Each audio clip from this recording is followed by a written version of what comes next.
So I've been an Android user for 7 years and I just switched to the iPhone 13 Pro last month. These features I'm about to tell you are small details, but they make a huge difference on how you use your phone daily. Okay, let's jump right into it. Just to give you some context, I switched from the S9 Plus to the iPhone 13 Pro. Besides all the camera upgrades and stuff, you don't know what you've been missing out unless you had these features before. Alright, so the first thing is the clock app. On my Android phone, when you set an alarm, it will tell you the number of hours and minutes it will take until it alarms you. And Apple doesn't have that. I think this is really valuable and important for like students or people who work with a schedule. When you're really tired at the end of the day and you just want to set your alarm and sleep, you can see how many hours and minutes you could sleep until you need to wake up. That's so nice. I mean, yeah, you could argue that you cannot be lazy and do some math, but that's like more brain power, you know? I don't know about you, but I remember when I was a student, I used to set my alarm like every 5 minutes until I actually need to get up. And just knowing that I can set an alarm and just like see the timer, see the time or how long it takes until I need to wake up, like that's like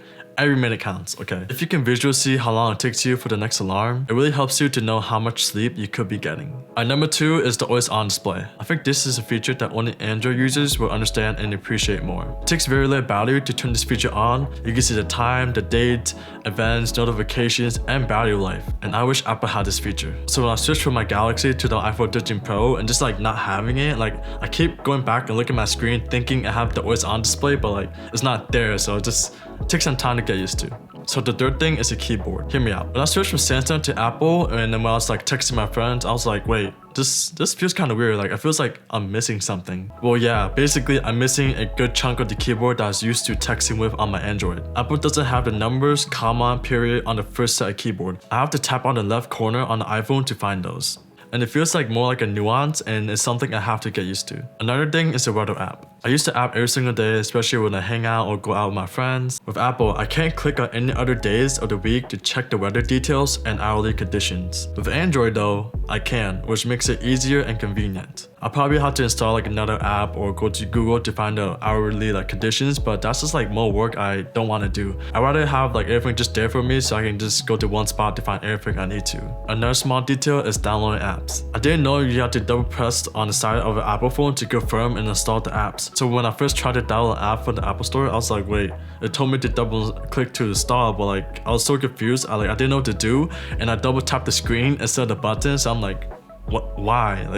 Like why can't I just click it and install? Like, come on. Okay, so let's talk about the Apple Calendar versus the Android Calendar. With the Android Calendar, you can view your time and notes you put at a glance. Whereas Apple, you have to click on the specific day to see the details as you see here. Okay, I get it. It's not a huge deal breaker, but these small things really adds up to how you use and view your phone. The next thing I want to talk about is the facial recognition. One thing that quickly became annoying was that the iPhone 13 Pro doesn't recognize my face with a mask on. I go to the gym a lot and I have to unlock my phone with my password every single time, and it gets so annoying. Compared to when I had my Samsung, I could just use the fingerprint reader to unlock everything. Like it's super easy, intuitive, and simple. Another thing is charging. It sounds weird, but hear me out. On Android, you can see how long it takes to charge your phone. Why is that important? Well, it's just nice to know, but also you can see if your charger is charging properly. Over time, your cable may get like messed up because you stepped on it or you packed it kind of weirdly, or like something happens to your cable over time. And like I know like some people like the wires get messed up. Sometimes you just gotta replug the cable to make sure it works. This feature comes in handy when you use your battery bank too, because it's just nice to know how long it could take to charge your phone. Again, this is just another small detail that's just nice to have. The last thing I want to talk about is transferring. Transferring your apps, your data, your photos and videos, and all that stuff is really tedious, and most of the time it doesn't work as well. I've tried so many times with mobile transfer apps and they never go smoothly. As a photographer and video creator who has a lot of stuff on my phone, it can feel frustrating when you can't transfer all your content over. Also, Apple makes it harder to upload and transfer photos and videos to and from your iPhone. There's just way more steps to it. But Samsung makes it really easy and simple. You could just plug your Android to your laptop or computer, find a folder, drag and drop, and that's it. Like it's so easy, whereas Apple, it's just more steps to it and it's really tedious. With all that being said, I miss a lot of these Android features when I switched to the iPhone. Although some of these may not sound like deal breakers, it really does add up to how you use your phone on a daily basis. And it definitely has affected me. Like it was really hard to transition from Android to Apple because I missed a lot of those features I just mentioned in this video. I still really enjoy the quality and specs on the iPhone 13 Pro, and I do not plan on switching. I can finally text my friends without getting roasted using a Samsung.